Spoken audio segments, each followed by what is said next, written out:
Hello friends, কেমন আছেন সবাই? আমি বর্ণা, আর বর্ণা জিয়াম্মি কিচেনে আপনাদের সবাইকে ওয়েলকাম। আজ আমি আপনাদের সাথে শেয়ার করতে চলে এসেছি একটা মজাদার স্বাদের রেসিপি। আজ আমি বানাচ্ছি অত্যন্ত সুস্বাদু আলু ক্যাপসিকামের একটি ড্রাই সবজি। ভীষণ অ্যামেজিং কম্বিনেশন এই গ্রিন ক্যাপসিকাম আর আলুর। আর এই ডিশটি খেতেও হয় ভীষণ ডেলিসিয়াস। এটি যেহেতু একটু ড্রাই সবজি, তাই রুটি, লুচি, পরোটা, নান সবার সাথেই ভীষণ ভালো লাগে। এমনকি ডাল ভাতের সাথেও এটি পরিবেশন করা যায়। তো চলুন আজকে আমি শেয়ার করে নিই আমার ভীষণ পছন্দের একটি রেসিপি, আলু ক্যাপসিকামের এই ড্রাই সবজিটি।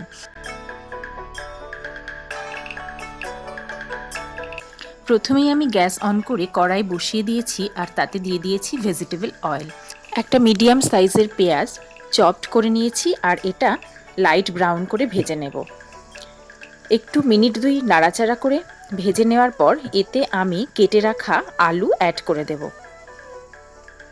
পেঁয়াজ একটু নরম হয়ে গেলে এই পর্যায়ে আমি কেটে রাখা আলুগুলো দিয়ে দিলাম। আমি 3টে আলু আমার পছন্দ মতো টুকরো করে কেটে নিয়েছি। আপনারা আপনাদের পছন্দ মতো সাইজ করে কেটে নিতে পারেন। পেঁয়াজ আর আলু আমি একসঙ্গে ভাজা প্রেফার করি। আমি দিয়ে দিলাম লবণ স্বাদ অনুযায়ী। আলু আর পেঁয়াজ যখনই একসঙ্গে ভাজবো তখন আলুর বাইরে একটা ক্রাঞ্চি লেয়ার তৈরি হবে। আলুটা খেতেও হবে ভীষণ সুস্বাদু। এই রান্নাতে আমি জল ব্যবহার করব না। আমি ঢাকা দিয়ে আলু আর পেঁয়াজটা ভেজে নেব। আমি আদা, রসুন আর কাঁচা লঙ্কা দিয়ে একটা মশলার মিশ্রণ বানিয়ে নিলাম। এই পেস্টটি এই রান্নাতে ব্যবহার করব। আলু আর পেঁয়াজ এবার আরেকটু নাড়াচাড়া করে বেটে রাখা মশলাটা আমি দিয়ে দিলাম। এখন সমস্ত মশলাটা আলু আর পেঁয়াজের সঙ্গে ভালো করে মিশিয়ে নিয়ে লো টু মিডিয়াম ফ্লেমে নাড়াচাড়া করে ভালো করে ভেজে নেব। একটু ভাজা ভাজা হয়ে গেলে কেটে রাখা টমেটো আমি এই পর্যায়ে অ্যাড করে দিলাম। এবার আরেকটু নাড়াচাড়া করে সমস্ত উপকরণগুলো ভাজা ভাজা করে নেব। এবার ঢাকা দিয়ে টমেটোগুলোকে নরম হতে দেব। ঢাকনা খুলে এই পর্যায়ে সমস্ত উপকরণগুলো আর একবার নাড়াচাড়া করে দেব। যদি টমেটো গলে না যায় তাহলে খুন্তির সাহায্যে টমেটোগুলোকে স্ম্যাশ করে দিতে হবে। এরকম স্ম্যাশ করে দিলে এই রান্নায় টমেটোর স্বাদ অত্যন্ত সুস্বাদু হয়। যদি এই রান্নাতে টমেটো আমরা বেটে দিতাম বা পিউরি করে দিতাম তাহলে একটা গ্রেভি টাইপের খেতে হয়ে যেত। যেহেতু এই রান্নায় আমি কোনো জলের ব্যবহার করব না, এটি একদম ড্রাই সবজি, তাই সবসময় চেষ্টা করব টমেটোটা এইভাবে অ্যাড করার। আমি দিয়ে দিলাম জিরের গুঁড়ো 1 টিস্পুন, ধনের গুঁড়ো 1 টিস্পুন, হলুদ গুঁড়ো 1 টিস্পুন আর কাশ্মীরি লঙ্কার গুঁড়ো 1 টিস্পুন। সমস্ত উপকরণ আবার খুব ভালোভাবে লো টু মিডিয়াম ফ্লেমে নাড়াচাড়া করে ভেজে নেব। এই রান্নাটি আপনারা জল ছাড়া করার চেষ্টা করবেন। যদি খুব প্রয়োজন হয় তাহলে খুব কম জল আপনারা দিতে পারেন, তবে জলটা না দেওয়াই বেটার।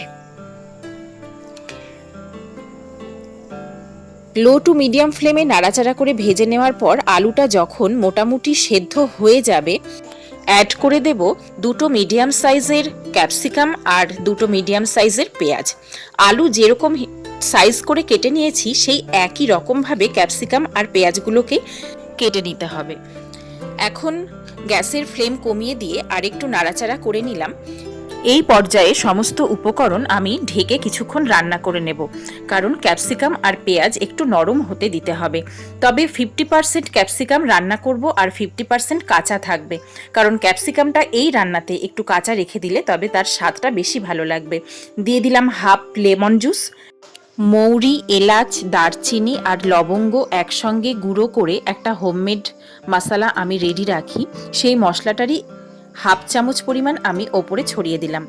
যেহেতু পাতি লেবুর রস ব্যবহার করেছি তাই এখানে আমি খানিকটা চিনির গুঁড়ো দিয়েছি স্বাদের ব্যালেন্সের কারণে। ওপর থেকে ছড়িয়ে দিলাম ধনেপাতা কুচি। এটি এই রান্নার স্বাদকে দ্বিগুণ বাড়িয়ে দেবে। তো আজকে রেডি হয়ে গেল এই দুর্দান্ত স্বাদের আলু ক্যাপসিকামের রেসিপিটি। আপনারা অবশ্যই একবার ট্রাই করে দেখতে পারেন, আশা করি আপনারা নিরাশ হবেন না। বাচ্চারা যদি সবজি না খেতে চায় তো সেক্ষেত্রে এটি পরোটার ওপরে রেখে যে কোনো সস, মেয়োনিজ তাতে ওপর থেকে দিয়ে শসা কুচি, পেঁয়াজ কুচি দিয়ে একটা রোলের মতন বানিয়ে আপনারা দিতে পারেন। দেখবেন বাচ্চারা খুব আনন্দ করে খেয়ে নেবে। অথবা আপনারা ব্রেডের মধ্যে এটি স্যান্ডউইচের পুর হিসাবেও ব্যবহার করতে পারেন, তাতেও খুব ভালো লাগে এটি খেতে। তো এই রেসিপিটি একবার আপনারা অবশ্যই ট্রাই করবেন। ট্রাই করে কেমন লাগলো অবশ্যই আমাকে জানাতে ভুলবেন না। যদি ভালো লেগে থাকে একটা লাইক, শেয়ার, কমেন্ট করতেও ভুলবেন না। আর আমার চ্যানেলটি সাবস্ক্রাইব করে আমার পাশে থাকার অনুরোধ রইল। আজকের মতো এখানেই শেষ করছি। সবাই ভালো থাকবেন, সুস্থ থাকবেন। নমস্কার।